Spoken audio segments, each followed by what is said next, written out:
Good morning, everyone, and welcome to our webinar this morning. I'm delighted to introduce our citizen-led webinar today, and I'm so pleased that Jan agreed to be part of our series and is presenting a webinar as part of our Stronger Together series, which introduces the co-production learning through a range of different themes of the Ageing Better programme.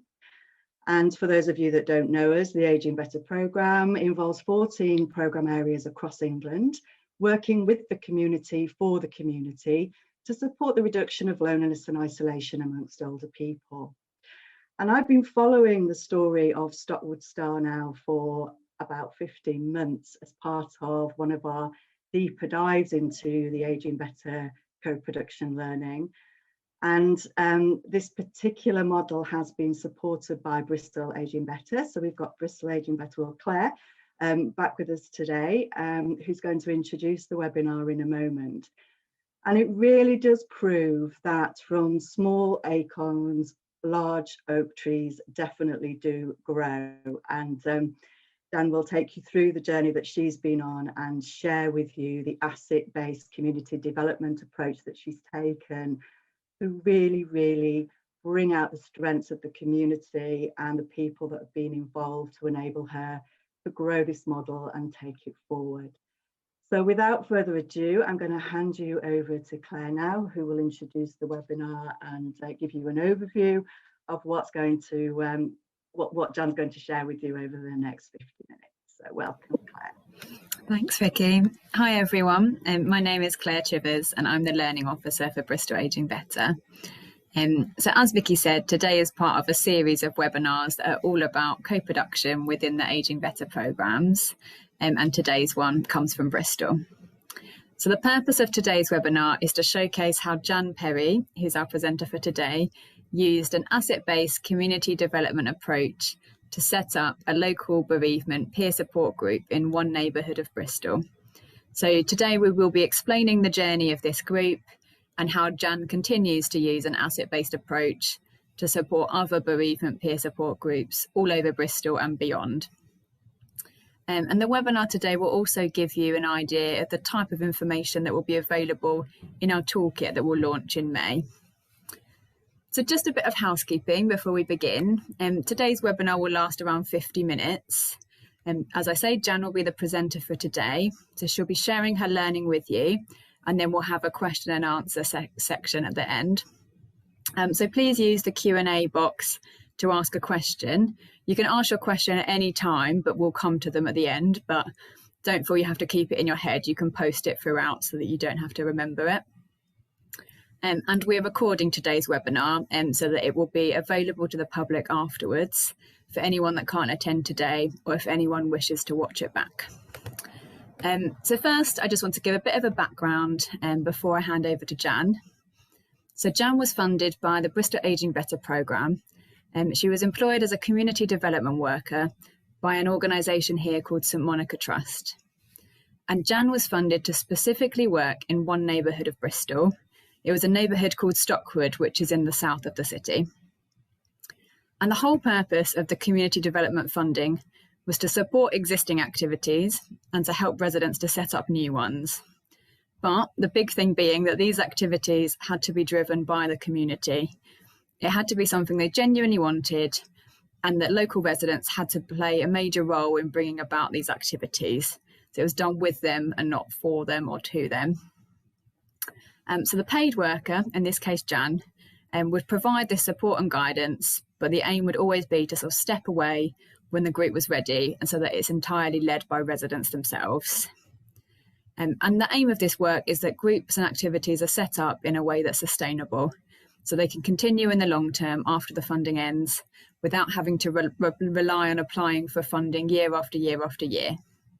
So the STAR Bereavement Peer Support Group, which is what today is about, is an amazing example of this, and that's why we're sharing it with you today. So I'll hand you over to Jan, and I look forward to our discussion and questions at the end.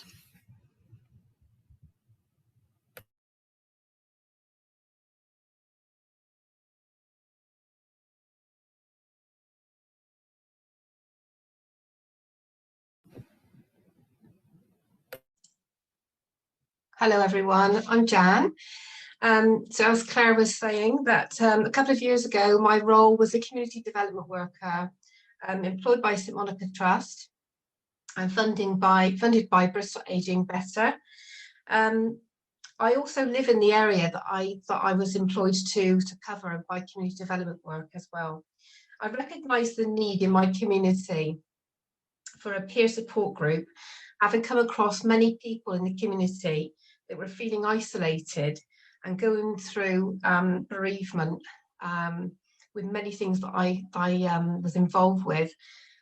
So using an asset-based community development approach, I tested the water to find out how many people would be interested in coming together to help set up a bereavement peer support group in their community. So for those of you who are not familiar with asset-based community development approach, it's about working with people, bringing people together with a shared goal and a common purpose to make the impossible possible. It builds on 4 foundations. So it's focusing on community assets and strengths rather than looking at problems and needs. Identifies and mobilises individuals and community assets, skills and passions. It's community driven, building communities from the inside out. So as Claire was saying, it's for the people, by the people in the community, and it's relationship driven. Slide, please. So with this in mind, I then sent out a plea in the community. So whilst I was out in the community talking to different people, I was asking people what they felt about and if they were interested in being involved in setting up a peer support group. And then I put a plea out into the community by using an application called Nextdoor, which is a free platform. I'm not sure if everybody's familiar with it, but it's a free platform that you can sign up to, put information on, about what's going on in your community. And I use this platform to send out a plea to ask for people to come along and be involved in setting up a peer support group. I did it from the approach that I was a person working not working for a particular organisation, but it was coming from me as an individual in that community. So I made it very transparent at the time when I was trying to recruit the right people for setting up this the group, that they were not being asked to volunteer for any organisation whatsoever, and it was a plea for people to come forward and take ownership of a group and responsibility for a group. So the plea went out within 24 hours. I had 6 people respond, which I was amazed about, and it's fantastic. I met those individuals, and we then spread the word within the community, and within a couple of months we had 13 people that came forward to help set up the group. Over a period of time, people then started to think about their commitment, their time and commitment, and again being transparent, saying to people you can only do what you can do. Looking at what people, the assets that existed within our group, we were able to then establish a team of 8 people that were fully committed to actually move forward with this project. So in May 2019, we did lots of research in the community. We did asset mapping, trying to find out what institutions, what associations and what individuals could support this initiative in the community. And through doing that, we identified a community room on the side of a local church, and they gave us the room for nothing. So again, we were not relying on funding or having any money to make this happen, but literally gifting kind and commitment from people in the community. We had a lovely room on the side of the church where we continued to meet and plan ahead. So in June 2019, we began planning with the team, and I'll go through a little bit more about that in a moment. Over that period from June to October, we put lots of things in place so that everyone felt completely confident to move forward and launch the STAR project and open the doors to the community. Slide, please. So during the planning and setting up stage, we looked at all sorts of things, and one of the things was everyone to go off and have a wish list, make a wish list of what they wanted it to look like. What did they want the sessions to look like? What resources did they feel they needed to make this a comfortable setting for people to feel welcomed? We also looked at what the structure of the session would look like, and we did lots of role play and planning ahead and looking at the ifs, buts and maybes. What could happen? How would we deal with it? What things we can bring to this session, and we came up with a structure in the end, that we had a beginning, obviously a middle and an end to the structure, where people felt comfortable and welcomed at the beginning. Lots of conversation, lots of time for people to talk and share stories and listen to others, a break in between, and then resources that we would need to help with this, provoke discussion within the group, etc. And then at the end, the closing of the event. So over a 2-hour period, what it looked like, what we needed to enable us to fulfill what we wanted to achieve. We also looked at roles and responsibilities within the team. So we came up with different job titles, even though we all rolled our sleeves up and all get stuck into actually setting the room up and packing things away. We felt that it was important for us to have particular roles that we all are able to fulfill. And so we had somebody doing hospitality and doing teas and coffees and making sure they kept the resources, the consumables up to speed. Somebody to welcome people at the door, somebody to facilitate the group discussions, somebody to look at the resources, and somebody to float in and out of the sessions if we needed to take somebody out of the room if they felt uncomfortable, etc. And then we came up with what those job roles look like. And so we were all fully aware of what we needed to be put to have in place. We also looked at theories and models of bereavement and grief. And we went off and did some training with St. Peter's Hospice. We did some research, and between us, we shared lots of information about things that we felt comfortable and were very relevant to what we were trying to put across to support people. And we came up with some fantastic resources that we ended up putting into a welcome pack for everyone that came along. So we would use the literature that we produced, but we would also give a pack for people to take away with them and look at in their own time. So a really big thing that we needed to do was look at a group agreement. So it's our terms of reference, work ethics, code of conduct, standards. And this is a really important document that we wanted to establish so that everyone is singing from the same sheet. We all feel comfortable with where we're going with this. We all have the same, and we understand the aims and objectives. We know how to deal with different procedures that we need to put in place and things like that. And also the fact that we could then look back and reflect on where we were going, evaluate the sessions, evaluate the service, and make any adjustments as and when if we needed to. And we looked at training and support for the team as well. So some people didn't feel confident talking in the group to facilitate the discussions. We looked at communication skills, body language, dealing with different situations. We looked at safeguarding each other within the team and how we would manage things if we felt that something was a little uncomfortable. So we covered an awful lot of things because we wanted everyone to feel 100% confident before we opened the doors. Next slide, please. So over the planning and prep time, one of the things that we wanted to do was come up with clear aims and objectives, so that if anybody wanted to explore, to explain what the STAR group was all about, this is what we would come up with. And then we produced a trifold leaflet that we would give to people once we did what we were doing. Now we didn't have a name at that point before we opened the doors, and one of our team members came up with the name STAR. So share, talk and remember. We came up with a really lovely logo, and this has been really important for our group.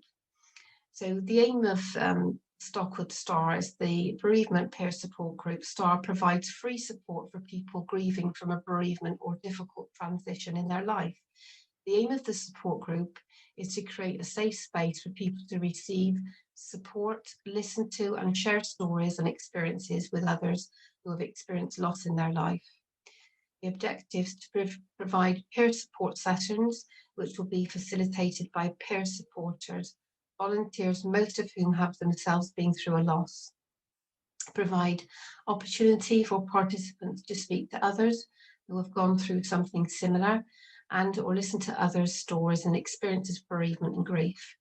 Each session will address the topics and emotions that arise for participants on the day, instead of having pre-planned topics to discuss, and to share information about establishments which provide a range of support to help maintaining virtuous health and well-being.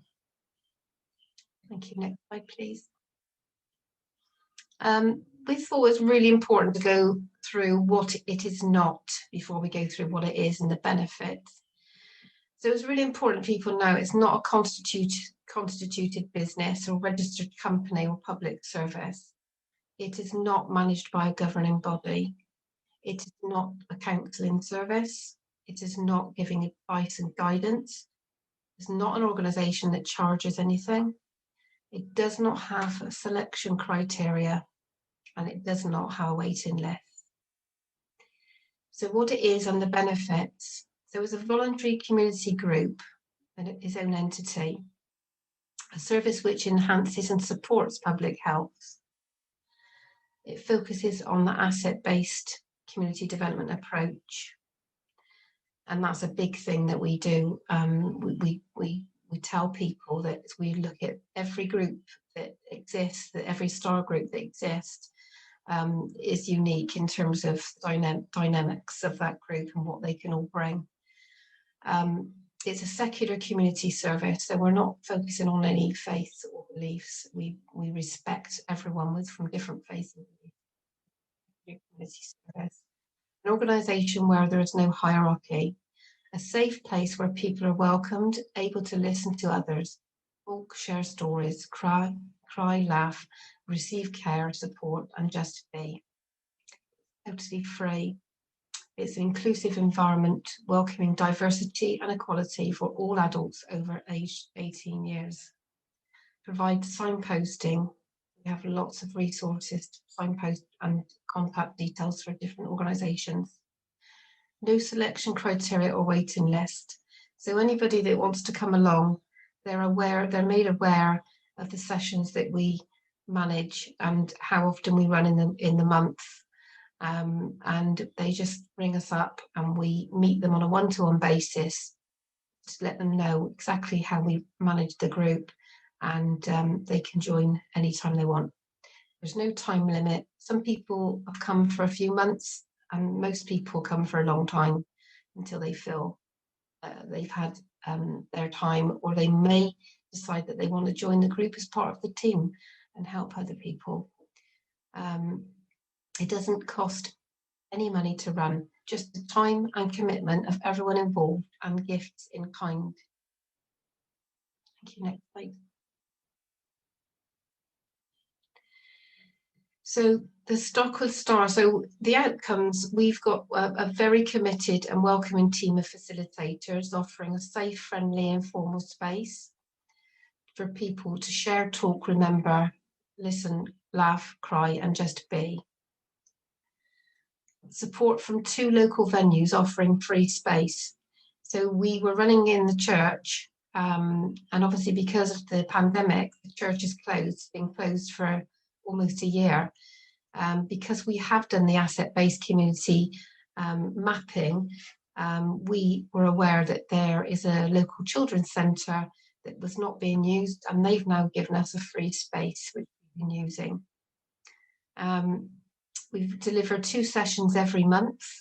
We've had a little bit of time out because of the pandemic, but we've been following the guidelines, and we've been able to meet continue to meet every 2 months, twice a month.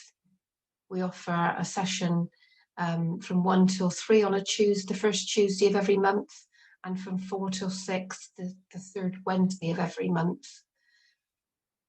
Over the past year, we've engaged and supported 13 participants, 8 of which are currently regularly attending the sessions for support. We've showcased this model across Bristol and engaged 25 delegates from various community organisations who completed the STAR Training the Trainers programme, 4 of which have since set up their own STAR group in their community in Bristol. The others are holding plans to set up after the pandemic. So that was supported by Bristol Aging Better, Age UK Bristol, who promoted this across Bristol. And as I say, 25 people came along for the training throughout the past year. And we've got really good contacts with lots of people that have got the same idea that they want to set this up in their community. And through recognition of this and the support of UK Bristol, the Clinical Commissioning Group have offered to fund this the training for another year to be promoted beyond Bristol to North Somerset and South Gloucestershire area as well.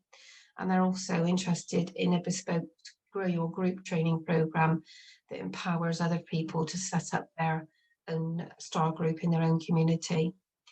And we see an emerging STAR network across Bristol, North Somerset and South Gloucestershire.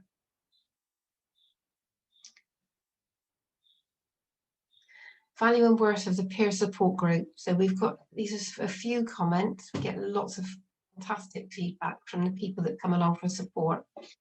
Here's a few of them. I was told about the group by a guy who I met in the cemetery. He recently lost his wife. He told me that he's the only man in the group. And although he was very anxious about coming along, he said it was the best thing that he's done. Everyone in the group is lovely, friendly and caring, and he feels he's able to express himself, which is something that he usually finds difficult to do.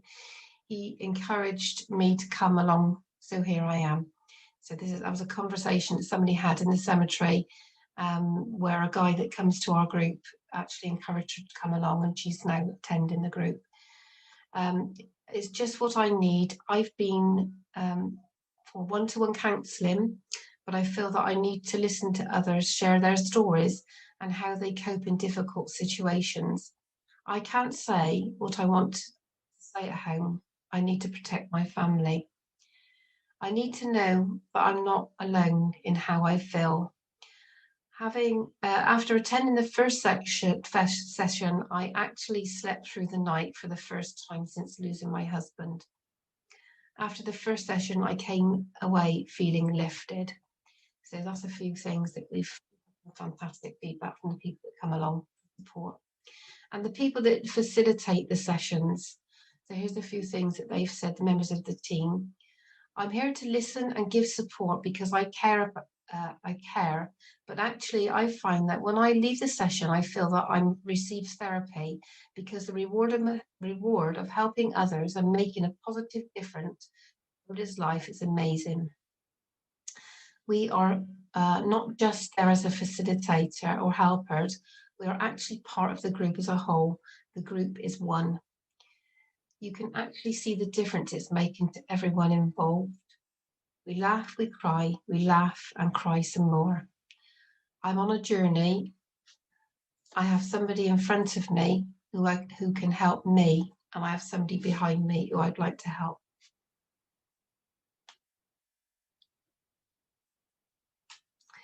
So this is really just an introduction, and we've got, I've mentioned a bit about the training the trainers. If anybody is interested in thinking of engaging others and starting up their own STAR bereavement peer support group in the community, we'd like to hear from you. If you'd like to explore the Training the Trainers programme or the STAR Grow Your Group training, then these are my details here. And we will be, in May, we'll be running a workshop following on from this introduction really, and giving you an opportunity, if anybody wants to talk to some of the people in our Stockwood STAR team, and ask any questions of how they felt setting up the bereavement group, and go into a bit more detail, then please sign up for that in May. Thank you, that's me. Wonderful, thank you so much, Jan. We've had some questions already come through, so yeah, now is the time for question and answer, and feel free to send yours through as you think of them. And if you think of anything after today's session, you've got Jan's details there, and if you don't have a chance to write them down, they'll be sent to you directly as well. So just get in touch really, and we'll try and help. So Jan, to begin the question and answer session, we've had a question through which is, I guess, not directly about STAR, but is more about your community development work, which asks, pre-COVID, how connected was the community?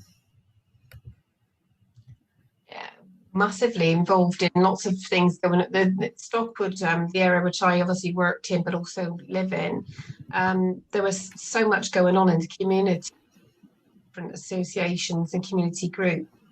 And once the pandemic, obviously, once the lockdown happened, we had to look at our STAR bereavement group and how we were able to, how we were going to change the setup, if you like, based on the government guidelines. So what we did, we continued to meet, but we had a rota. We established a rota in our STAR group, so that we had only a couple of our team would turn up, around the room, and have proper, you know, people wearing masks and following the procedures, PPE, etc. And we continued to meet throughout the pandemic, but spacing things out, as I say, making people feel safe. We still were able to get involved in working with other organisations that. We had a community garden, for instance. We've got a community garden which was next door to the children's centre where we were running the bereavement support group. So we were able to link up with the throughout the pandemic and encourage people to go to the community garden as well as coming to visit the STAR group, which was a massive asset. But yeah, keeping in contact through the we had a community response team which was put into force, so we're able to connect with people via social media, and through lots of volunteers that we had in the community through the response team. So we did manage to recruit more people to get support through the STAR group, through the social media and through the volunteers in the response team that was out there. Thank you. I think I've, just to add to that, I've been constantly amazed by how much you and the STAR group have managed to do during the pandemic. Rather than letting it stop you, as you say, you've actually got more people, and you've still managed to engage with people, you've still managed to meet, you've thought really creatively about how to do it. And I think that's just really inspiring for other groups who are thinking that, oh, it's quite a daunting time to begin something, but actually there are ways to do it. So thank you. Yeah. We've had another question through, which is about how did you fund your leaflets and your publicity and welcome packs? Well, I obviously I was employed by St Monica Trust, so I was based in a community and the children's centre at the time. And again, having those connections and building up those working relationships with different organisations, I approached the children's centre and said, you know, this is something that we're setting up in the community. We've got this amount of, made it very clear on that everyone involved was volunteering their own time to make this happen. What can you do? Basically, we need access to a printer, we need access to resources, stationery, etc. And they said, help yourself. And that was from the management of the children's centre. They absolutely valued what we were doing, and that's part of their core values of the work that they're doing, is trying to engage the community. Therefore, we were helping them to reach out and engage more people in the community as well into their service. So it was a case of coming up with an arrangement that and massively supporting each other. So it didn't cost the STAR group anything in terms of the stationery and production of the leaflets and things like that, and photocopying, etc. Obviously, it cost me my time because I was the one in the group that I actually like desktop publishing, and I actually like producing leaflets and things like that. So I took that role on. In my own time, I took that role on. So if you identify that you might not have somebody in your group that has those skills or those aptitude to create leaflets and brochures and things like that, then that could be something, once you do get to know people in your community, that's something that you actually ask for. And I can guarantee you somebody will come forward if they've really got that keen eye for detail and they want to create things. Somebody will come forward and offer to do that for you. Yeah. And that's really great advice. Thank you. Our next question is, what would be the best way for some of the more established bereavement organisations to help you in your work, or other STAR groups in their work, I guess? We've got, I didn't know, I could not, when I was doing my research, I didn't find any more peer support groups across Bristol. So, but we did look at, obviously, what other support there is out in the community, in the wider community, to support people going through bereavement. And making really important to make contact and make those links so that people, the more people that are aware of it, the more likely it is that you get people making referrals to you. So, for instance, we've got the local crews that have asked if they could find out a little bit more about the STAR bereavement peer support groups, and as the new ones open their doors, we will keep everyone up to speed on how many are opening across Bristol, and then people that are getting one-to-one support, if they feel that they need that group and local support from people that live in their neighbourhood, then we'll get referrals then because of those contacts, those links we've made. We get people from the social prescribers. We've been because we promote what we do in the community in different ways. Most of our promotion is a word of mouth, and we value this sort of softly approach of trying to get people to talk to other people, rather than, we don't put any posters up and things like that.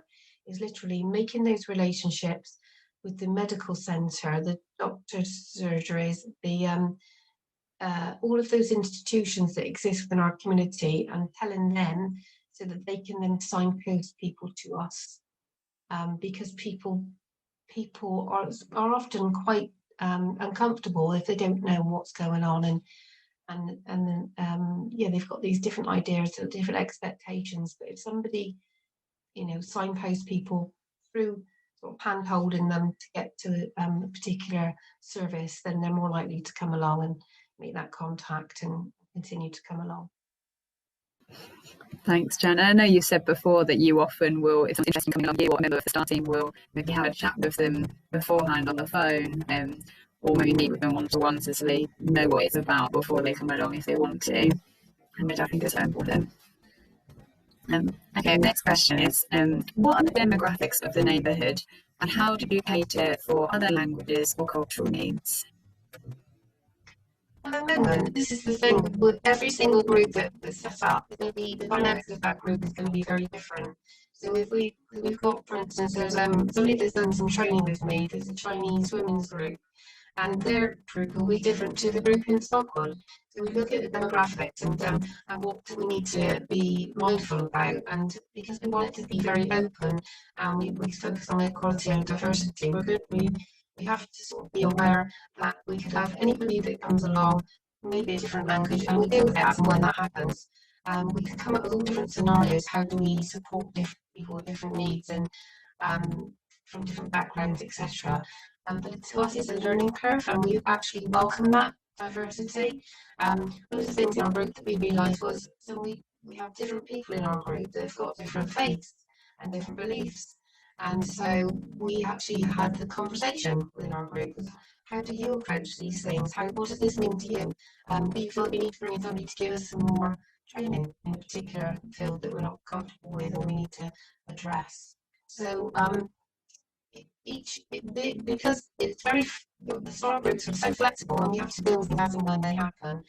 But if you're very mindful that there's support out in the community, if you need any help, training or support in different areas, then you can reach out and ask for people to come support you. Brilliant. And as you say, anyone can set up their own STAR group kind of following the support and training from you. So if there is a certain need, as you say, like a certain language or something like that, then that can happen. And if you want to support which group they don't do, there's no one is sort of excluded or can't go because they live in a certain area or something like that. I mean, you've got to be mindful as well of your capacity within the group. So we had we said it's Stockwood STAR, and we had a couple of people that were just out of the area. And we thought, well, there's nowhere else for them to go in there where they live. We can actually manage this at the moment, so please come along. Don't turn anyone away. So obviously, the more STAR groups are set up across Bristol, the more likely that we're going to be able to send people to signpost people to different STAR groups as and when they expand. Thank you. We've had lots of questions come through now. So I'm going to next one. What costs were involved in volunteers receiving training, and how much time commitment was this for the volunteers involved? Could you give a bit of an overview of the content, I guess, of the training content? Well, it didn't anything in terms of I'm in adult education for over 25 years. I put together a package, a bespoke package of training for people based on what people came up with, what they wanted us to cover.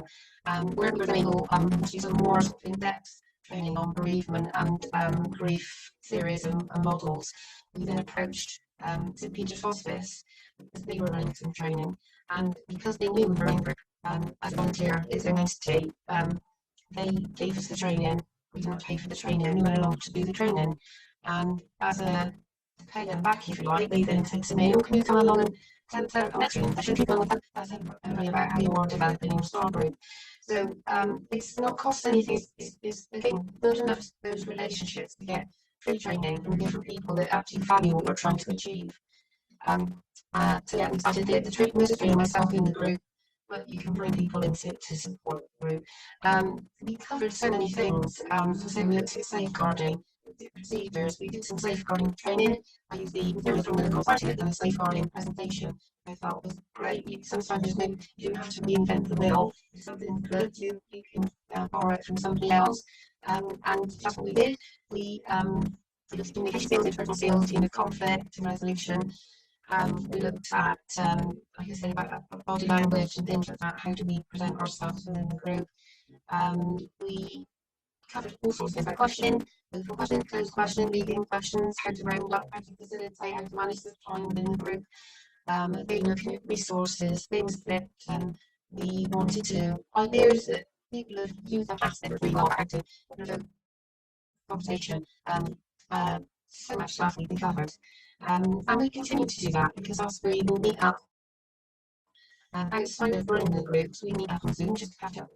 We keep in contact with each other on WhatsApp, the team, and we often come up with things that we need to look into and share. But equally, we all have a lot to take on, but we'll often research things and bring it back to the table. Thank you. Brilliant. Next question. As well as the safe space to just talk on the emotions of the day, have participants also identified the wish for anything more structured, such as guest speakers or presenters? Sometimes, yes. We said, could we bring somebody in? Somebody's mentioned about bringing in an artist as well to do some art therapy on site. We value that, and that's what we encourage actually, people to bring different ideas to the table. So we've got extra space if we want to run something alongside it, although we don't want to change the structure of those sessions. So anything we want to do slightly different, maybe it's an add-on to what we're doing. So obviously we then need more people involved to run the extra sessions, and we want to do art therapy classes and things like that. But yeah, sometimes how do people feel about if somebody makes a suggestion, how do people feel about bringing in somebody to talk about X, Y, and Z, and then we'll make those arrangements. We do run something, we've got a free resource we found to a 5-week bereavement journey. It's all on YouTube, it's free. And we started following that, but we made it people aware that if you don't want to do it, we will do it. We'll have one next week and yes, I'll do the course. And we'll show the videos. So we went through a 6-week period of showing the videos and went through this course. So we can change things as in when, but literally it's just see what they basically want to do.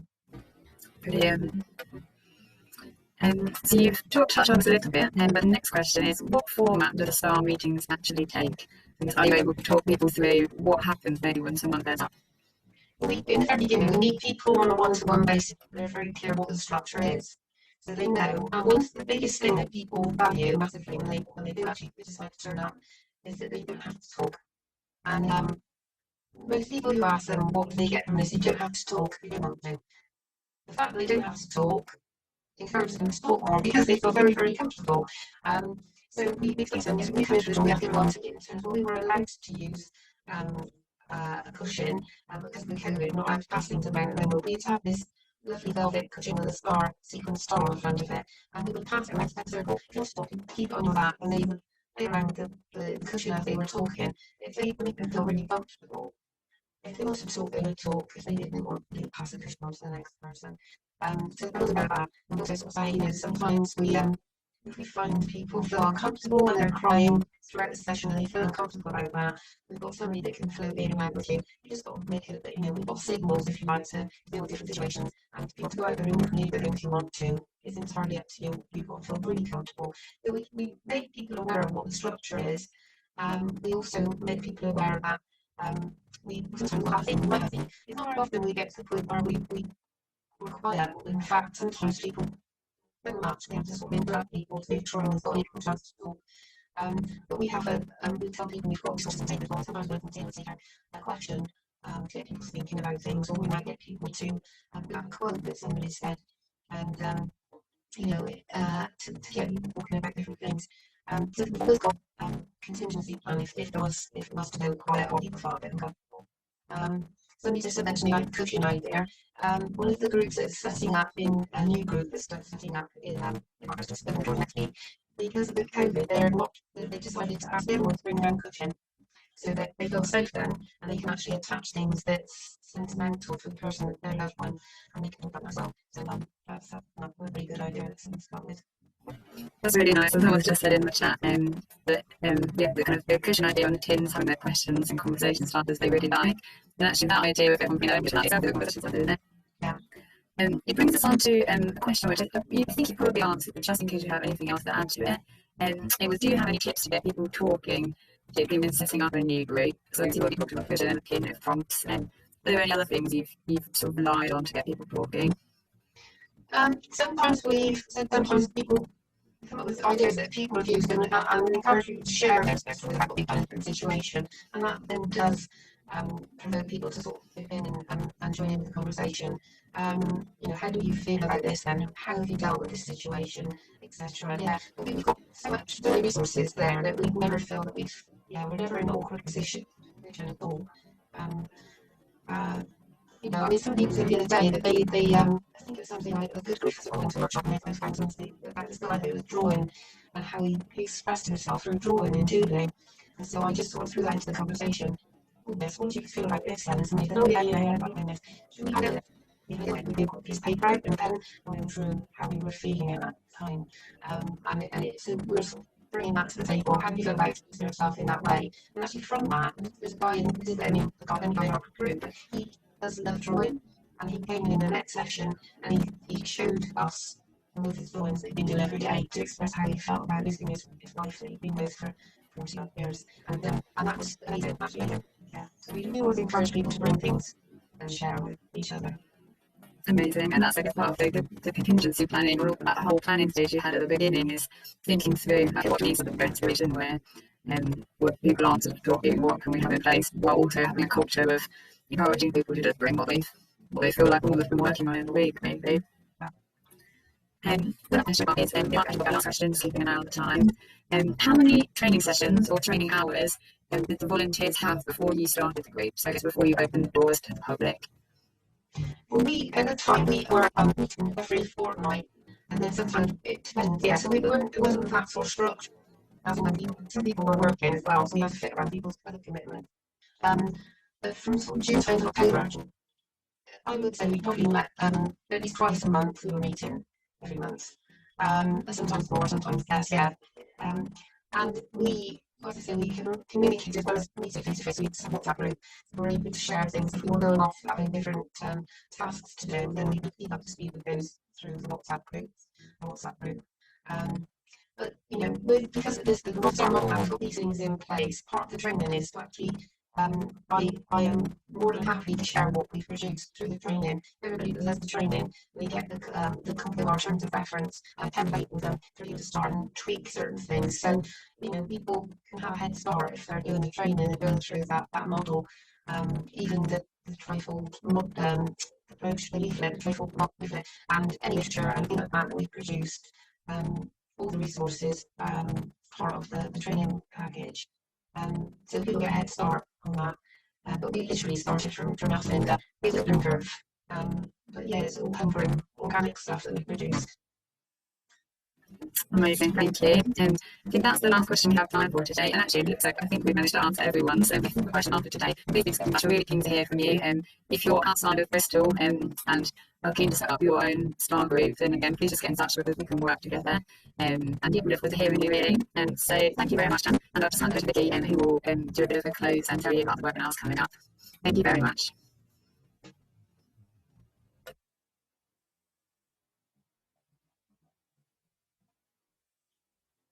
Thank you so much to both of you for sharing your model and approach, and Claire, really happily fill in the questions there and answer them on the logistics, so letters, and a lot of go through all of those. I know it's like knowing this story, and I'm so excited to see what happens next as we're going to take this forward and naturally in fact. So yeah, we'll share the details with you to follow up if you want to get in contact with Claire directly to look at the opportunity of setting up a STAR group. And obviously the STAR group is very much support through all people going through bereavement. The modelling approach itself can be taken forward into any sort of area working with people in communities to set up peer-led groups. So you know, you can actually transfer stuff to yourself. I'll be sharing talking and talking over them together. We want you to share the model and the approach. And as Jess said in May, she's opening a workshop, and you'll be able to hear from us with kind of sustainability version setting up STAR. We're still going to have more webinars as well as part of our program. We're about halfway through now. So the next webinar is next week. We imagine your co-production through creativity. We talk about communities and community-based organisation in Sheffield as part of the effort. So thank you once again, everyone, for attending today, to Dan and Claire taking part, and we hope to see some of you again soon for another session. Thank you.